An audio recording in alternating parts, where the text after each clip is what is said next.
إن الحمد لله نحمده ونستعينه ونستغفره ونؤمن به ونتوكل عليه ونعوذ بالله من شرور أنفسنا ومن سيئات أعمالنا من يهده الله فلا مضل له ومن يضلل فلا هادي له ونشهد أن لا إله إلا الله ونشهد أن محمدا عبده ورسوله أما بعد فإن خير الحديث كتاب الله وخير الهدي هدي محمد صلى الله عليه وسلم وشر الأمور محدثاتها وكل محدثة بدعة وكل بدعة ضلالة وكل ضلالة في النار.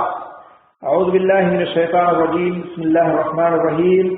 يا أيها الذين آمنوا اتقوا الله حق تقاته ولا تموتن إلا وأنتم مسلمون.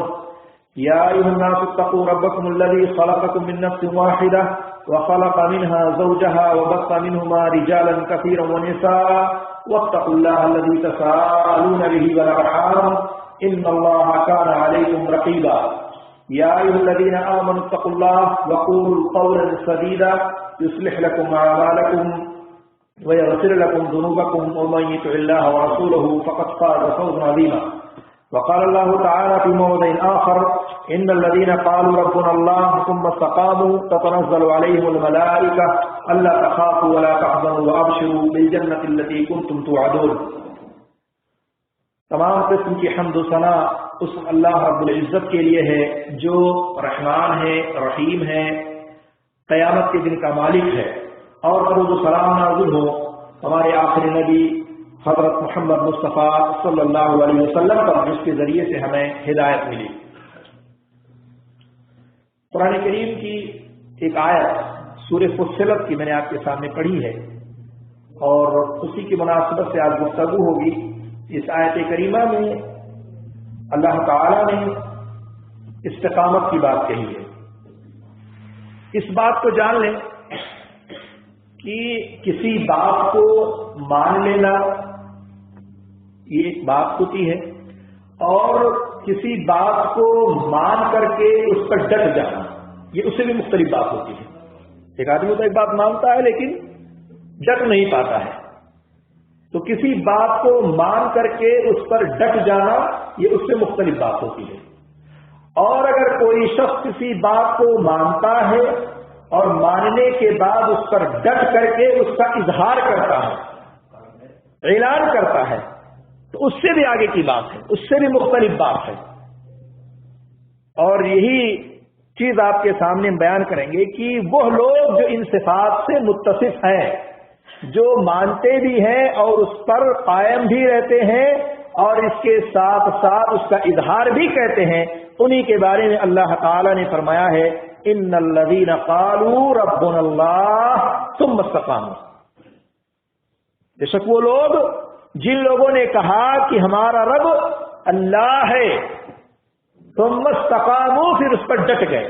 اللہ کہہ دینا نہیں، اللہ نے کہا، اس میں کیا کہا؟ ہمارا رب اللہ ہے، ثم استقاموا پھر اللہ کہنے کے بعد اس پر استقامت اختیار کر لیا، انہوں نے ڈٹ گئے اس پر. ایسے لوگوں کے بارے میں اللہ نے کہا کہ تتنزل علیہم الملائکہ، ایسے لوگوں پر فرشتوں کا نزول ہوتا ہے. اللہ تعالیٰ اپنے فرشتوں کو بھیجتا ہے، ان کے پاس فرشتے آتے ہیں، اور فرمایا ولا اللہ تخافوا ولا تحزنوا، نہ وہ کسی چیز سے ڈرتے ہیں اور نہ کسی چیز سے غمگین ہوتے ہیں. اور فرمایا وَأَبْشِرُوا بِالْجَنَّةِ الَّتِي كُنتُمْ تُوعَدُونَ، اور اس جنت کا بھی ان کو بشارت دی دیجیے جس جنت کو ان سے وعدہ کیا جاتا ہے. تو اس آیت کریمہ میں اللہ تعالیٰ نے بھی وہی بات کہی ہے کہ رب کہہ دینا، اللہ کہہ دینے کے ساتھ ساتھ اس پر ڈٹ جانا، یہ اصل حقیقت ہے، یہ استقامت ہے کہ آپ واقعی دین پر مستقیم ہے، واقعی دین پر ٹھہر گئے، اور جس چیز کا آپ کو حکم دیا گیا اللہ اور رسول کی طرف سے آپ اس کو مان کر کے اور اس پر ڈٹ گئے اور اس کا اظہار بھی کرتے ہیں. ایسے لوگوں کے بارے میں کہا کہ اللہ تعالیٰ کے فرشتوں کا نزول ہوتا ہے، نہ وہ خوف کھاتے ہیں، نہ وہ غم کھاتے ہیں، نہ کسی چیز سے ڈرتے ہیں، اور اللہ تعالیٰ ان کے لیے جنت کا وعدہ کرتا ہے. معلوم ہوا کہ استقامت اختیار کرنے والوں کو اللہ تعالیٰ نے بہت ساری فضیلتوں سے نوازا ہے، اور بہت ساری بے شمار نعمتیں بھی اللہ تعالیٰ نے ان کو عطا کی ہیں. اسی طرح سے جب ہم اس بات کو پیچھے چلتے ہیں، یعنی اپنے سلف صالحین کو دیکھتے ہیں جن کے ذریعے سے ہم تک اسلام پہنچا، جنہوں نے بڑی محنت و تگودور کوششیں کی، اس کے بعد ہم تک اسلام پہنچا، اگر ہم ان کے اس مقام کو دیکھتے ہیں تو یہ پتہ چلتا ہے کہ کس قدر مصیبتوں کے بعد، کس قدر تکلیفوں کو برداشت کرنے کے بعد اللہ اور اس کے رسول کے احکام و فرامین پر وہ جمے رہے، وہ بالکل ہٹے نہیں، تمام تر تکلیفوں کو برداشت کرنے کے بعد وہ اس پر ڈٹے رہے اور جمے رہے۔ اور اسی طرح سے آپ یہ بھی دیکھیں گے کہ دنیا کی کوئی قوم ایسی نہیں ہے، دنیا کی کوئی قوم ایسی نہیں ہے جو اتنی تکلیفوں کو برداشت کرنے کے باوجود وہ اپنے دین پر دائم و قائم رہے اور ڈٹ جائے اور اپنے دین کو نہ چھوڑے۔ یہ صرف واحد قوم ہے جس کو اللہ تعالیٰ نے ابھی بتایا میں نے کہ خیر امت قرار دیا ہے، یہ امت محمدیہ ہے جو تمام تر تکلیفوں کو برداشت کرنے کے بعد اس طرح سے اپنے دین پر وہ ثابت قدم رہے۔ استقامت کا مطلب کیا ہوتا ہے، اس کا مفہوم کیا ہے، یہ بھی جان لیں کہ استقامت سے مراد عقیدہ اور عمل اور سلوک میں یعنی اسلام کو مضبوطی سے تھام لینا، مضبوطی سے اس کو پکڑ لینا، اور اگر دیکھا جائے تو یہ کہیں کہ سیدھا کھڑا ہو جانا، جمے رہنا، اس میں کہیں بھی ادھر ادھر کی لچک موجود نہ ہو۔ اور اسی طرح سے آپ دیکھیں گے اگر اس زمانے میں اصطلاحی مفہوم دیکھیں گے تو یعنی دین کو لازم پکڑنا، دین کو مضبوطی سے تھام لینا، اور اس میں کہیں بھی ادھر ادھر کی لچک نہ ہو۔ آپ جس دین پر قائم ہے اس دین میں آپ اس دین کو مضبوطی سے تھام لیں اور پکڑ لیں۔ سفیان بن عبداللہ رضی اللہ تعالیٰ عنہ نے نبی کریم صلی اللہ علیہ وسلم سے سوال کیا تھا، کہا تھا کہ اللہ کے رسول صلی اللہ علیہ وسلم مجھے اسلام کے بارے میں ایسی بات بتلائیے کہ میں آپ کے علاوہ پھر کسی سے سوال نہ کروں، آپ ایسی بات مجھے بتلا دیجئے کہ اس کے بعد مجھے کسی سوال کی ضرورت نہ پڑے۔ تو اللہ کے رسول صلی اللہ علیہ وسلم نے فرمایا قل آمنت باللہ ثم استقم۔ یہ کیا کہا اللہ کے رسول نے؟ بہت مختصر نصیحت کی آپ اور کہا کہ کہو میں اللہ پر ایمان لایا اور پھر اس پر ڈٹ جا، پھر اس پر قائم رہے۔ نصیحت بہت مختصر تھی۔ سفیان بن عبداللہ کو اللہ کے رسول نے کہا کہ خلاص اس لیے تم کام اگر کر لو تو تمہاری کامیابی ہے۔ اللہ پر ایمان لانا گویا کہ اور اس پر ڈٹ جانا یہ بہت بڑی بات ہے۔ تو سفیان بن عبداللہ کو اللہ کے رسول نے کہا، اور اسی طرح سے دوسرے حدیث میں اللہ کے رسول نے فرمایا کہ استقیموا ونعم ما استقمتم، یعنی استقامت اختیار کرو، اور کیا ہی خوب ہے کہ اگر سیدھی راہ پر تم قائم رہو۔ تو سیدھی راہ پر قائم رہنا اور ڈٹ جانا یہ بہت اچھی بات ہے، اور اسلام اسی بات کی طرف ہمیں دعوت دیتا ہے۔ اللہ رب العالمین نے اپنے نبی کریم صلی اللہ علیہ وسلم کے استقامت کا حکم دیا، اور حکم ہے جس کو نبی کریم صلی اللہ علیہ وسلم نے اپنی امت کو حکم دیا۔ ادھر اللہ تعالیٰ اپنے نبی کو حکم دیتا ہے اور اللہ کے رسول صلی اللہ علیہ وسلم اپنی امت کو اسی بات کا حکم دیتے ہیں کہ اس طرح سے تم جو ہے دین پر ڈٹ جاؤ۔ اللہ تعالیٰ نے کہا سورہ ہود میں فاستقم کما امرت ومن تاب معك ولا تطغوا انه بما تعملون بصیر۔ فرمایا کہ آپ جمے رہیں جیسا کہ آپ کو حکم دیا گیا ہے۔ اللہ تعالیٰ اپنے نبی کو حکم دیتا ہے کہ آپ جمے رہیں جیسا کہ آپ کو حکم دیا گیا ہے اور دیا جا رہا ہے، اور وہ لوگ بھی آپ کے ساتھ جمے رہیں جو آپ کے متبعین ہیں، وہ آگے نہ بڑھیں، خبردار وہ تمہارے حد سے آگے نہ جائے، اور تمہارے اعمال کو اللہ تعالیٰ دیکھنے والا ہے۔ تو اللہ کے رسول کو اللہ تعالیٰ حکم دے رہا ہے، اور اللہ کے رسول اپنے متبعین کو حکم دے رہا ہے کہ اپنے اعمال پر اور اسی طرح سے دین پر استقامت اختیار کرو، ڈٹے رہو۔ یہ بھی جان لیں آپ کہ جس استقامت کا ہمیں حکم دیا جاتا ہے، جس چیز کا ہمیں حکم دیا جاتا ہے، اس استقامت سے مراد صرف ظاہری استقامت نہیں ہے، باطنی استقامت بھی ہے۔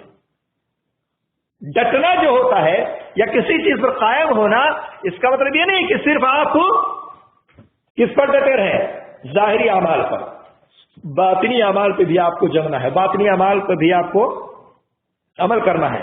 ہر مومن کے لیے ضروری ہے کہ ظاہری اور باطنی اعمال دونوں کی استقامت کی وہ کوشش کرے کہ دونوں پر وہ ڈٹا رہے، صرف ظاہری اعمال کا وہ حکم نہ لگائے۔ جیسے آپ دیکھیں کہ اللہ تعالیٰ نے آپ کو حکم دیا ہے نماز پڑھنے کا، روزہ رکھنے کا، حج کرنے کا، عمرہ کرنے کا، یعنی یہ ظاہری اعمال ہے۔ اگر آپ کرتے ہیں تو آپ بھی دنیا دیکھتی ہے کہ آپ نماز پڑھ رہے ہیں، روزہ رکھ رہے ہیں، زکات دے رہے ہیں، حج کر رہے ہیں، سب کچھ یہ ظاہری اعمال ہے۔ اور ظاہری اعمال انسان کرتا ہے اور اس پر ڈٹا بھی رہتا ہے، لیکن باطنی امور کے لیے ضروری ہے کہ اللہ کے بیان کردہ احکام و فرامین کے مطابق اپنی وہ زندگی گزارے، اور اس کا مقصد صرف یہ نہ ہو کہ ہمارے سامنے ظاہری اعمال موجود ہے تو اب ہمیں باطنی اعمال کی ضرورت نہیں ہے. ایسا نہیں ہے. اللہ تعالیٰ نے دونوں کا حکم دیا، اور اللہ تعالیٰ نے قرآن کریم میں اسی کا حکم کہا، فرمایا سورہ شعراء میں یوم لا ينفع مال ولا بنون الا من اتى الله بقلب سلیم. اللہ نے کہا کہ جس دن کی مال اور اولاد کام نہیں آئے گی، مال اور اولاد جس کے لیے آپ دن رات ایک کیے ہیں، جس مال کے لیے آپ حلال و حرام کی تمیز کو چھوڑ دیے ہیں، جس اولاد کے لیے آپ اپنا ملک چھوڑ کر کے دوسرے ملک کمانے آ گئے ہیں، جس کے لیے آپ صبح سے شام تک اپنے آپ کو تج دیے ہیں، اللہ نے کہا ایک دن ایسا آئے گا کہ نہ آپ کا یہ مال کام آئے گا، نہ آپ کی یہ اولاد کام آئے گی. تو جس دن کی مال اور اولاد کچھ کام نہیں آئے گی، لیکن فائدہ والا کون ہوگا؟ کس کو فائدہ پہنچے گا؟ اللہ نے کہا فائدہ اسی کو پہنچے گا جو اللہ رب العالمین کے سامنے بے عیب دل لے کر کے جائے گا. ایسا دل جو بالکل پاک و صاف و ستھرا ہو، اس کے اندر کسی قسم کی کمی نہیں ہوگی، نقص نہ ہو، عیب نہ ہو، کسی گناہ میں وہ ملوث نہ ہو، بالکل عیب بے عیب ہو، کسی قسم کا عیب اس کے دل میں موجود نہ ہوگا، تو وہ شخص کامیاب ہوگا. معلوم ہے کہ ظاہری اعمال تو آپ کرتے ہیں، لیکن باطن میں آپ کا دل کالا ہے. تو اللہ تعالیٰ کو استقامت صرف ظاہری کی نہیں چاہیے، باطنی کی بھی چاہیے. آپ کا دل بھی صاف ستھرا ہونا چاہیے. دوسرے مقام پر اللہ نے کہا، اللہ کے رسول صلی اللہ علیہ وسلم فرمایا، بخاری مسلم کی بات ہے، حضرت ابو ہریرہ راوی فرماتے ہیں کہ اللہ کے رسول فرماتے ہیں کہ ان اللہ لا ينظر الى صورکم واموالکم ولکن ينظر الى قلوبکم واعمالکم. اللہ رب العالمین آپ کے صورتوں کو اور آپ کے مال کو نہیں دیکھتا ہے کہ کون کالا ہے، کون گورا ہے، کون کہاں کا ہے، کیسا نہیں. اللہ کو اس چیز سے مقصد نہیں ہے کہ کون کالا گورا ہے. آپ کی صورتوں کو نہیں دیکھتا، آپ کے مال کو نہیں دیکھتا. اللہ تعالیٰ کیا دیکھتا ہے؟ وَلَكِنْ يَنْظُرُ إِلَىٰ قُلُوبِكُمْ. اللہ تعالیٰ آپ کے دل کو دیکھتا ہے. اللہ تعالیٰ آپ کے دل کو اور وَأَعْمَالِكُمْ اور آپ کے عمل کو دیکھتا ہے کہ آپ نے کیا کام کیا ہے، آپ کا دل کیسا ہے. تو معلوم ہے کہ صورتیں اور جو انسان کی اچھے جو گورے کالے یا دیگر قسم کی جو صورتیں ہیں، اس سے مقصد مراد نہیں ہے. مقصد کیا ہے کہ انسان اپنے دل کو صاف ستھرا رکھے. جس طرح سے وہ ظاہری اعمال پر ثابت قدم ہے، اسی طرح سے باطن میں بھی اپنے دل کو صاف ستھرا رکھے اور باطن میں بھی وہ اپنے آپ کو ثابت قدم رکھے تاکہ کامیابی اس کی قدم چومے. ورنہ وہی ہوگا کہ آپ ظاہر میں نماز پڑھتے ہیں، روزہ رکھتے ہیں، زکوٰۃ، حج، قربانی سب کچھ کرتے ہیں، لیکن باطن میں آپ کا دل کالا ہے، تو اللہ رب العالمین کے ایسا دل ناکام و نامراد ہوگا، کوئی فائدہ اس کا نہیں ہوگا. اور استقامت کا مطلب یہ بھی نہیں ہے کہ استقامت صرف اللہ کے ساتھ ہو. یہ بھی آپ سمجھے اس بات کو. استقامت کا مطلب نہیں ہے کہ صرف اللہ کے لیے سارے اعمال کے لیے تو ہم مستقیم ہیں، آپ سیدھے راستے پر ہیں، آپ صحیح راستے پہ گامزن ہیں. استقامت اللہ کے ساتھ اور بندوں کے ساتھ، دونوں کے ساتھ ہونا چاہیے. دین پر صرف ڈٹا رہنا، دین پر صرف جمے رہنا یہ نہیں، بلکہ اللہ کے ساتھ ساتھ اللہ کے بندوں کے ساتھ بھی آپ کو مستقیم ہونا پڑے گا، سیدھا ہونا پڑے گا، ڈٹے رہنا پڑے گا، تب آپ کامیاب ہیں. اللہ اور بندوں دونوں کے ساتھ ہوگا. اور بعض لوگ ایسے ہی ہے کہ اپنی ذات کے درمیان یعنی اپنے آپ میں اور اللہ کے درمیان تو سیدھے ہوتے ہیں، سمجھتے ہیں کہ میں اللہ کی عبادت کر رہا ہوں، نماز، روزہ، زکوٰۃ، حج، عمرہ سب کچھ کر رہا ہوں، میں بس خلاص میرے لیے کافی ہے، اور میں یہ کر رہا ہوں اللہ کی خاطر کر رہا ہوں، اللہ تعالیٰ اس کا مجھے اجر دے گا اور میرے لیے کامیابی کی لیے کافی ہے. تو کیا ایسی کامیابی کافی اس کے لیے؟ اللہ تعالیٰ نے ایسا نہیں کہا کہ آپ اپنی ذات کے لیے کام کریں، عبادت کریں یا اللہ کے لیے کریں، یہ لیکن لوگوں کے ساتھ آپ کا معاملات جو ہو اس میں کسی بھی قسم کی کوتاہی نہ ہو. لوگوں کے ساتھ معاملات میں اگر کوتاہی ہے تو ممکن ہے، قریب ہے، عین ممکن ہے کہ آپ کی عبادت ضائع ہو جائے، برباد ہو جائے. آپ سوچیں کہ صرف اللہ کی خاطر میں روزہ نماز کر رہا ہوں اور لوگوں کے ساتھ معاملات اچھے نہیں، میرے پڑوسی کے ساتھ معاملات اچھے نہیں، میرے والدین کے ساتھ معاملات اچھے نہیں، میرا اپنا بیٹا اس کے ساتھ میرا معاملہ اچھا نہیں ہے، میری والدہ اس کے ساتھ معاملہ اچھا نہیں ہے، آپ کے عزیز و قریب رشتہ دار ہے اس کے ساتھ آپ کا معاملہ خراب پڑا ہے، آپ اس کی طرف توجہ ہی نہیں دیتے، آپ سوچتے ہیں کہ میں اللہ اللہ کر رہا ہوں، صبح شام جو ہے نماز روزے کی پابندی کر رہا ہوں اور اس کے ساتھ ساتھ تو خلاص اب میرے لیے کافی ہے اور نجات کے لیے میرے لیے یہ کافی ہے، اب ضروری نہیں ہے کہ میں اب چلو اپنے رشتہ دار کو بھی منانے چلو، اپنے پڑوسی کو مناتا پھروں، اپنے والدین کو بھی مناتا پھروں۔ غیر ممکن ہے کہ جس عبادت کو آپ کر رہے ہیں ہو سکتا ہے کہ ان تمام معاملات کی وجہ سے آپ کا عمل ضائع ہو جائے، برباد ہو جائے۔ اللہ تعالیٰ نے فرمایا، اللہ کے رسول صلی اللہ علیہ وسلم نے حضرت معاذ بن جبل رضی اللہ تعالیٰ عنہ اور حضرت ابو ذر غفاری رضی اللہ تعالیٰ عنہ کو وصیت کرتے ہوئے فرمایا تھا، کہا تھا اتق اللہ حیثما کنت واتبع السیئۃ الحسنۃ تمحها وخالق الناس بخلق حسن۔ فرمایا اللہ کے رسول نے کہ تم جہاں کہیں بھی رہو اللہ تعالیٰ سے ڈرتے رہو اور برائی کے بعد نیکی کرو تاکہ وہ تمہارے گناہوں کو مٹا دے۔ جہاں بھی رہو اللہ سے ڈرتے رہو، اور اگر آپ برائی کر لیتے ہیں تو اس کے بعد نیکی کرو تاکہ وہ گناہ آپ کے مٹ جائے، وہ برائی آپ کی ختم ہو جائے۔ اور فرمایا کہ جن لوگوں کے ساتھ اور لوگوں کے ساتھ اچھے اخلاق کے ساتھ پیش آؤ۔ اللہ کے رسول چاہتے تو یہی بات کہہ دیتے کہ اتق اللہ حیثما کنت، جاؤ جہاں بھی رہو اللہ سے ڈرتے رہو، بس کافی، اس کے آگے کوئی بات آپ کہنے کی ضرورت نہیں ہے۔ لیکن اللہ کے رسول نے کیا وصیت کی؟ کہا کہ جہاں بھی رہو اللہ سے ڈرتے رہو اور اس کے ساتھ ساتھ برائی اگر کر بیٹھو تو اس کے بعد نیکی کرو تو تاکہ تمہاری برائی مٹا دی جائے، اور لوگوں کے ساتھ اچھے اخلاق کے ساتھ پیش آؤ۔ اب لوگوں میں تمام لوگ آ جاتے ہیں، سارے آ جاتے ہیں۔ اسی طرح سے ایک دوسری حدیث میں فرمایا اللہ کے رسول نے کہ لوگوں کے ساتھ اچھے سے پیش آؤ۔ اگر ایک مسلمان دوسرے مسلمان سے ہنس کر کے بولتا ہے، ہنس کر کے ملتا ہے تو بھی کیا ہے؟ صدقہ ہے۔ یہ دیکھیے کتنی بڑی بات اللہ کے رسول صلی اللہ علیہ وسلم، چھوٹی سی بات ہے کہ آپ اگر اپنے بھائی سے مسکرا کر کے ملتے ہیں، اگر آپ اپنے بھائی سے سلام کرتے ہیں، ہنس کر کے ملتے ہیں، اللہ کے رسول صلی اللہ علیہ وسلم فرمایا کہ ایک صدقہ ہے۔ تو اب اس کے باوجود بھی لوگ اگر دیکھتے ہیں تو منہ موڑ کر کے دوسری طرف چلے جاتے ہیں، سوچتے کہیں مولوی صاحب سلام نہ کر لیں یا کوئی فلاں بھی سلام نہ کر لیں، مولوی صاحب ملیں گے تو پوچھنے بیٹھے بھائی کہاں سے۔ سلام کرنے کی وجہ سے وہ دور بھاگتا ہے کہ کہیں ابھی سوال و جواب نہ ہو جائے۔ یہاں اس کو نہیں معلوم ہے کہ کتنا بڑا خسارہ میرا ہو رہا ہے کہ اگر مولوی صاحب سلام میرے کریں یا فلاں آدمی فلاں دوست فلاں شخص اگر مجھ سے ہنس کر کے سلام کر لیتا ہے تو یہ بھی صدقہ ہے، اور صدقہ آپ کے اعمال میں، آپ کے عمل میں جو ہے اضافہ ہی کرے گا، خسارہ نہیں ہوگا۔ تو یہ چیز ہمارے لیے بہت ضروری ہے۔ معلوم ہوا کہ استقامت جو دین اسلام ہے اللہ اور بندوں دونوں کے ساتھ ہے، ایسا نہیں ہے کہ صرف اور صرف کیا ہے اللہ کے ساتھ ہے، اللہ کے ساتھ اور بندوں دونوں کے ساتھ ہوگا۔ جب نبی کریم صلی اللہ علیہ وسلم سے اس عورت کے بارے میں سوال کیا گیا جس کی وفات آپ صلی اللہ علیہ وسلم کے زمانے میں ہوئی تھی، اللہ کے رسول صلی اللہ علیہ وسلم سے پوچھا گیا کہ اللہ کے رسول صلی اللہ علیہ وسلم فلاں عورت روزہ بھی رکھتی ہے، رات میں نوافل بھی پڑھتی ہے اور صدقہ بھی کرتی ہے۔ صحابہ پوچھ رہے ہیں اللہ کے رسول سے کہ اللہ کے رسول فلاں عورت جس کا انتقال ہوا ہے وہ روزہ بھی رکھتی تھی، نماز بھی اور صدقہ بھی، سب کچھ۔ اللہ کے رسول سے کہا گیا کہ اللہ کے رسول لیکن وہ پڑوسیوں کو تکلیف دیتی تھی، لیکن پڑوسیوں کو تکلیف دیتی تھی۔ اللہ کے رسول صلی اللہ علیہ وسلم سے پوچھا گیا کہ اللہ کے رسول آپ کا اس کے بارے میں کیا خیال ہے؟ آپ صلی اللہ علیہ وسلم نے فرمایا کہ لا خیر فیہا ہی فی النار، اس میں کسی قسم کی بھلائی نہیں، وہ جہنمی ہے۔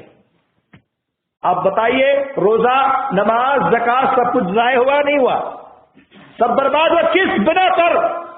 اپنی پڑوسی کو تکلیف دینے کی بنا پر، اپنے پڑوسی کو ستانے کی بنا پر وہ عورت جہنمی ہو گئی۔ اور مسند احمد کی روایت ہے اور اس حدیث بالکل صحیح ہے، اللہ کے رسول فرماتے ہیں اس میں کسی قسم کی بھلائی نہیں ہے، وہ جہنمی ہے۔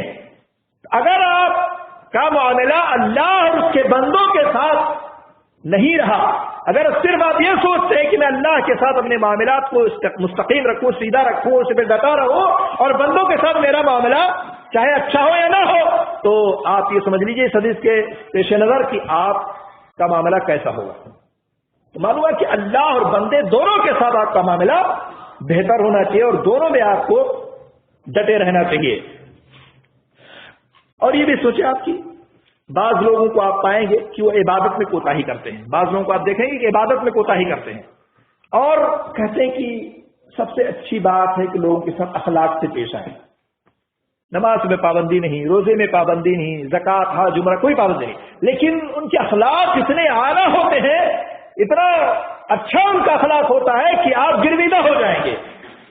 بہت سارے لوگ آپ کو ملیں گے، آپ ہنسیں گے، ملیں گے، بولیں گے، آپ کو کھانا کھلائیں گے، پانی پلائیں گے، اٹھائیں گے، بیٹھائیں گے، سارے معاملات ان کے آپ دیکھیں گے کہ یعنی ایک اعلیٰ مثال ہوگی اخلاق کی، لیکن اللہ کے ساتھ معاملہ الٹا ہوتا ہے، اپوزٹ ہوتا ہے بالکل۔ اب آپ سوچیں کہ اگر ایسا آدمی اس پہلو کو چھوڑ کے نہیں اللہ رب العالمین کے اخلاق یعنی دین کو چھوڑ کر کے اور دوسرے پہلو پر عمل کر لے تو کیا اس کے لیے صحیح ہے، درست ہے؟ بالکل نہیں ہے، دونوں پہلو اس کے ساتھ ہونا چاہیے۔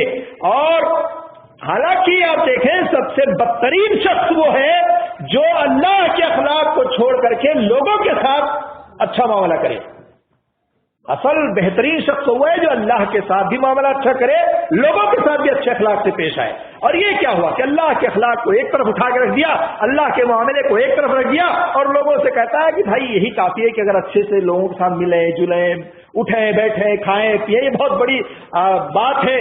اور جب دیکھا جائے تو نماز میں پابندی نہیں، روزے میں پابندی نہیں، زکوٰۃ میں پابندی نہیں، حج عمرے میں پابندی نہیں، یعنی بہت ساری چیزیں اس سے کنارہ کشی اختیار کیے ہوئے ہیں، تو ظاہر سی بات ہے یہ چیز اس کے لیے فائدہ مند ثابت نہیں ہو سکتی ہے۔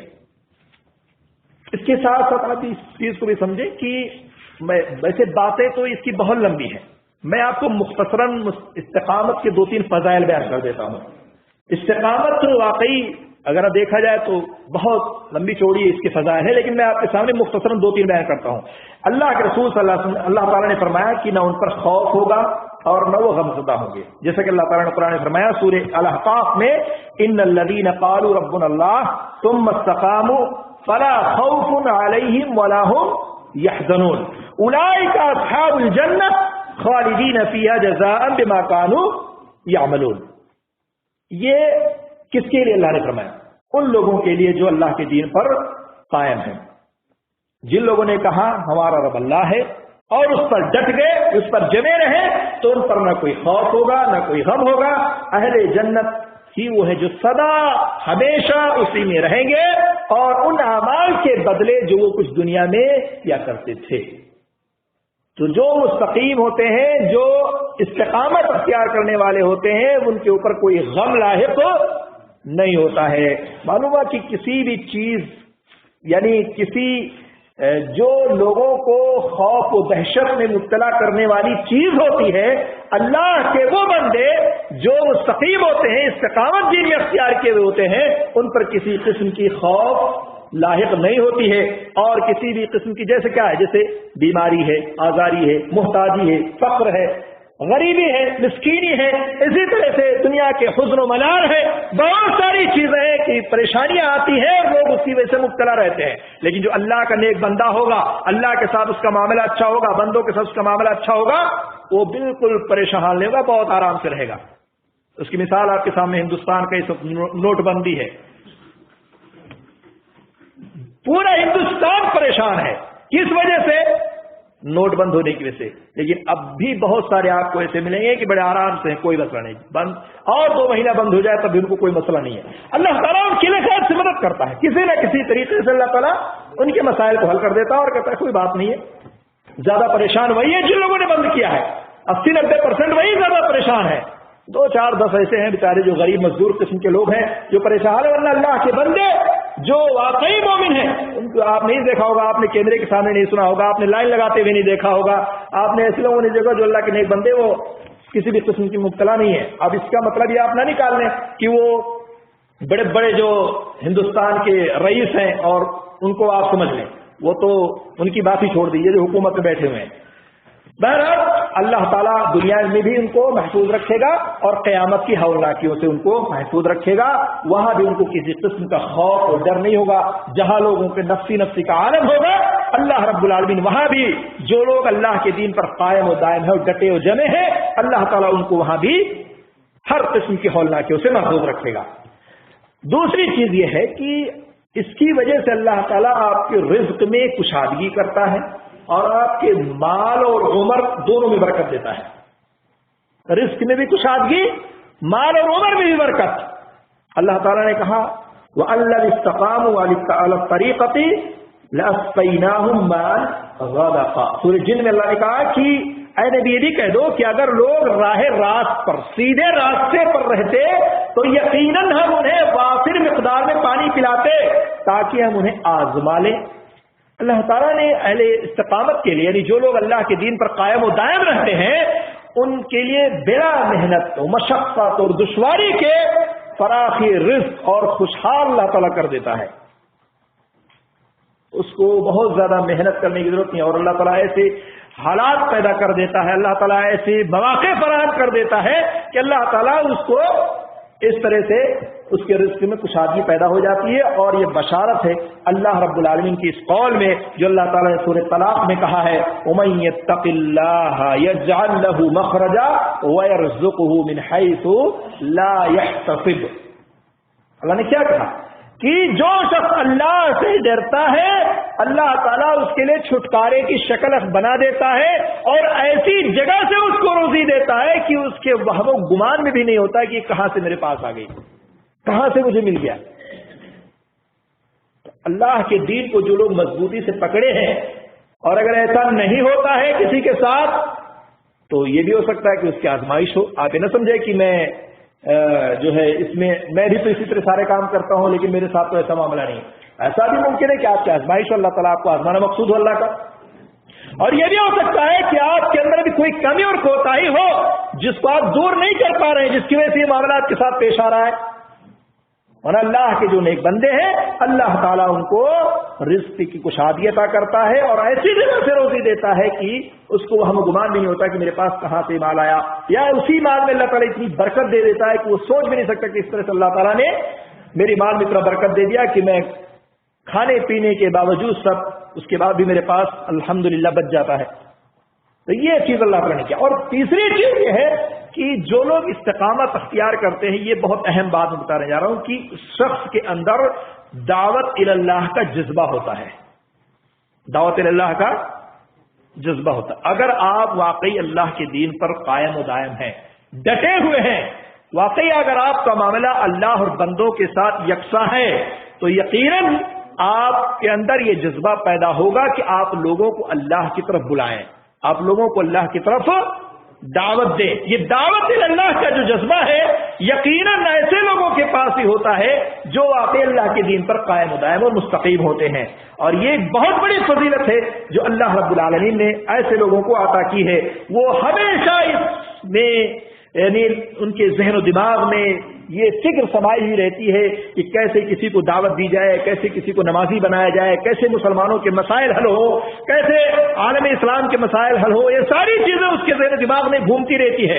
اور اسی طرح سے وہ سوچتا ہے کہ جس طرح میں اس طرح دین پر مستقیم ہوں اور قائم و دائم ہو، فلاں آدمی اور فلاں شخص کو بھی میں اس پر قائم و دائم کر دوں اور اس کو بھی لا کر کے اس مقام پر کھڑا کر دوں کہ وہ بھی اللہ والا بن جائے. ہمیشہ اس کے ذہن و دماغ میں بات گھومتی رہتی ہے. اور اگر آپ کسی آدمی سے بات کریں جو استقامت سے ہٹا ہو، جو اللہ کے دین سے دور ہو، بندوں کے ساتھ معاملات بھی اس کے اچھے نہ ہوں، اگر آپ اس سے کہہ دیں کہ بھائی تھوڑا جستجو کرو، اللہ کے راہ میں جو ہے لوگوں کو دعوت دو، یا لوگوں کو ایسی محفلوں اور ایسی مجلسوں میں شرکت کرنے کی دعوت دو، تو واقعی وہ اگر آپ اس سے کہیں کہ بھائی کچھ نہیں آپ کے پاس ہے تو یہ کتاب ہی لے لو پڑھو، یا یہ کتاب ہی لے جا کر کے فلاں آدمی کو دے دینا، وہ جو ہے اس میں شریک ہو جائے، یا اسی طرح سے نفع بخش کیسٹیں ہیں، کتابیں ہیں، پمفلیٹ ہیں، یا اسی طرح سے ایسی محفلیں اور ایسی مجلسیں ہیں کہ آپ اس کو دعوت دیں بھائی چلیے فلاں مجلس و فلاں محفل میں اگر ہم بیٹھتے ہیں تو اللہ تعالیٰ اس کا ہمیں اجر دے گا اور آپ کو بھی اس کا فائدہ ہوگا. واقعی اگر آدمی ایسے آدمی کو دعوت دیتا ہے جو اس کے اندر دینداری نہیں ہے اور وہ دور ہے، دین پر ثابت قدم نہیں ہے، تو کسی بھی قسم کی دلچسپی کا اظہار نہیں کرے گا وہ. اور آپ لوگ دیکھتے ہیں ہمیشہ ایسا شخص دین سے کوئی دلچسپی کا اظہار نہیں کرتا ہے لیکن جو شخص دین پر قائم و دائم ہوتا ہے وہ مسلمانوں کی طرف کو اللہ کی طرف بلانے میں، دعوت دینے میں اس کی دلچسپی اس حد تک ہوتی ہے کہ کس طرح سے مسلمانوں کے مسائل حل ہو جائیں، کس طرح سے وہ شرک سے دور ہو جائے، کس طرح سے فلاں آدمی نمازی بن جائے، کس طرح سے فلاں آدمی بدعت چھوڑ دے، کس طرح سے آدمی اللہ کی طرف چلا ہے۔ وہی شخص کر سکتا ہے جو اللہ کے دین پر ثابت قدم ہوتا ہے۔ ایسے ہی بارے میں اللہ تعالیٰ نے قرآن میں فرمایا، کیا فرمایا؟ اللہ نے کہا کہ قل هذه سبیلی ادعو الی اللہ علی بصیرۃ وانا ومن اتبعنی۔ فرمایا اللہ تعالیٰ نے کہ آپ کہہ دیجئے کہ میری راہ یہی ہے اور میرے متبعین اللہ کی طرف بلا رہے ہیں۔ میری راہ یہی ہے، یعنی اللہ کی راہ، اور متبعین یعنی اللہ کے رسول کے ماننے والے جو ہیں وہ اللہ کی طرف بلا رہے ہیں۔ بھائی چلو اللہ کی بات سنو، اللہ کے کلام کو سنو، قرآن و سنت کا پیغام ہے اس کو عام کرو۔ میرے متبعین اللہ کی طرف بلا رہے ہیں، کس طرح؟ پورے یقین اور اعتماد کے ساتھ بلا رہے ہیں۔ ایسا نہیں ہے کہ آپ کسی کو غلط جگہ پہ، پورے یقین اعتماد کے ساتھ بلا رہے ہیں کہ یہاں اللہ کی بات ہوگی، اللہ کے رسول کی فرمان کو آپ کو سنایا جائے گا۔ ایسا نہیں ہے کہ آپ جو ہے چاہے جس محفل میں چلے جائیں، پورے یقین و اعتماد کے ساتھ آپ کو بلا رہے ہیں۔ اور اللہ کے رسول نے فرمایا من دعا الی ھدی کان لہ من الاجر مثل اجور من تبعہ۔ صحیح مسلم کی روایت ہے کہ جو شخص بھی اللہ کی طرف کسی نیکی کی طرف وہ لوگوں کو بلاتا ہے تو اسے ایسی ہی نیکی ملے گی جس طرح سے اس نیکی کے پیروکار کو ملے گی۔ آپ نے کسی آدمی کو بلا کر کے اگر کہہ دیا نماز پڑھو، اگر وہ نماز پڑھنے لگا اس کو تو ثواب ملے گا ہی ملے گا، لیکن آپ کو بھی اس کا ثواب ملے گا، آپ ہی نے اس کو سیدھے راستے پہ لا کے کھڑا کیا ہے۔ آپ کی وجہ سے وہ سیدھا ہوا، آپ ہی کی وجہ سے وہ ثابت قدم ہوا، آپ ہی کی وجہ سے وہ دیندار ہوا۔ اللہ تعالیٰ آپ کو اس کا اجر دے گا، لیکن اس کے اجر میں کسی بھی قسم کی کمی نہیں ہوگی۔ آپ کو بتاؤں، میں ایک عجیب و غریب واقعہ، میں کتاب پڑھ رہا تھا تو اس میں ایک عجیب و غریب واقعہ ذکر کر رہے، سعودی عرب کا ہی تھا۔ ایک یعنی ایشیا کی کوئی ایک خدامہ آئی کسی ایک جو ہے سعودی کے گھر میں، اور وہ خدامہ آئی اور اس کے بعد جب اس کی مالکن نے یعنی اس عورت اس خدامہ سے پوچھا دین کے تعلق سے، معاملات کے تعلق سے، تو کچھ نہیں، بالکل نابلد، کوئی چیز جانتی ہی نہیں تھی۔ اس کو بڑا افسوس ہوا، اس سعودی عورت کو کہا کہ تو کچھ نہیں جانتی ہے، اور وہ عورت جو مالکن تھی، جو اللہ کے راستے پر گامزن تھی، اس نے کہا کہ ٹھیک ہے، ایسا ہے، میں تم سے کام نہیں لوں گی، بس مختصر ایسے نہ کے برابر میں تم سے کام لوں گی، اور تم کیا کرو کہ اللہ رب العالمین کی کلام کو پڑھو، قرآن کو پڑھو، کتابوں کو پڑھو، کیسٹوں کو سنو، اور اس طرح سے تم دینی تعلیمات کو سیکھو۔ میں تمہیں پوری اجازت دیتی ہوں کہ میں تم سے کام مختصر چلوں گی، بس اس سے زیادہ نہیں۔ جس کام کے لیے اگرچہ میں تمہیں بلایا تھا، لیکن میں تم سے کام نہیں لوں گی، اور تم اللہ کے کلام کو اور اللہ کے دین کو سیکھو۔ 2 سال تک عورت نے اس طرح سے اس کو چھوڑ دے رکھی تھی، اس نے سیکھا اور تعلیم حاصل کی، اور آخر میں مصنف لکھتے ہیں کہ ایک وقت ایسا آیا کہ وہ ایک بہت بڑی داعیہ بن کر کے اپنے ملک واپس لوٹ کے گئی۔ اتنا اس نے سیکھ لیا 2 سال کے اندر کہ اب وہ لوگوں کو دعوت کی طرف بلاتی ہے۔ اب بتائیے کہ اس کام کرنے کی وجہ سے جو ثواب اس کو ملے گا اس کی مالکن کو بھی ملے گا۔ دوسرا واقعہ مصنف لکھتے ہیں کہ وہ کہتے ہیں ایک ہندوستانی تھا، پنچر کا بنانے کا کام کرتا تھا۔ پنچر ہوتا ہمارے ملکوں میں بنتا، یہاں بھی بنتا، پنچر بنانے کا کام کرتا تھا۔ وہ لوگ اس کو جاتے تھے، بلاتے تھے، دھیرے دھیرے دھیرے اس کا رخ جعلیات کی طرف لوگوں نے پھیر دیا۔ وہ جعلیات جانے لگا، ملنے لگا، لوگوں سے تعلقات ہو گئے، اور اس طرح سے لوگ اس کو جو ہے دین کی طرف بلائے، اور وہ آتا جاتا رہا۔ اس طرح سے دھیرے دھیرے دھیرے 2 3 4 سالوں کے اندر اس کے اندر بہت ساری معلومات جمع ہو گئی، اور معلومات جمع ہونے کے بعد اس نے یہ ارادہ کیا، اور وہاں جس جگہ تھا یہ علاقہ شرقیہ کا تھا، جس علاقے میں تھا وہ اس نے اس بات کا تہیہ کیا کہ اب میں اپنے ملک واپس جاؤں گا، اور بہت سارے لوگوں سے ملا بھی، اور ملنے کے بعد گیا اپنے ملک میں، اس نے ادارہ کھولا، مسجدیں کئی ایک بنوائی، اور اس کے بعد آج وہ بہت بڑا داعی اور مبلغ بن گیا، صرف کس وجہ سے؟ ایسی مجلسوں اور ایسی محفلوں میں شرکت کرنے کی وجہ سے۔ اب بتائیے کہ اگر دین کا جذبہ، اللہ کی طرف بلانے کا جذبہ کس کو ہوگا؟ وہی شخص یہ کام کر سکتا ہے جو اللہ کے دین پر قائم و دائم ہوگا اور لوگوں کو اس کی دعوت دے گا۔